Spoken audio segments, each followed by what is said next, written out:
संभल जामा मस्जिद सर्वे मामले में आज सुप्रीम कोर्ट ने अहम फैसला दिया है। मुख्य न्यायाधीश संजीव खन्ना और जस्टिस संजय कुमार की बेंच ने सुनवाई के दौरान कहा कि निचली अदालत फिलहाल कोई एक्शन न ले।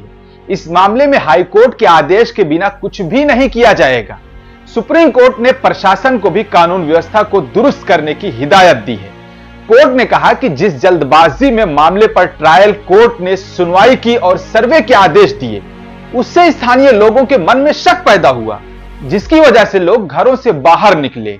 रिपोर्ट के अनुसार पुलिस ने उन पर फायरिंग की, जिससे मासूम लोगों की जान गई है और कई लोग अभी भी घायल हैं। मस्जिद समिति की तरफ से वरिष्ठ वकील हुजैफा अहमदी अदालत में पेश हुए, वहीं प्रतिवादी पक्ष की तरफ से वकील विष्णु शंकर जैन अदालत में पेश हुए थे।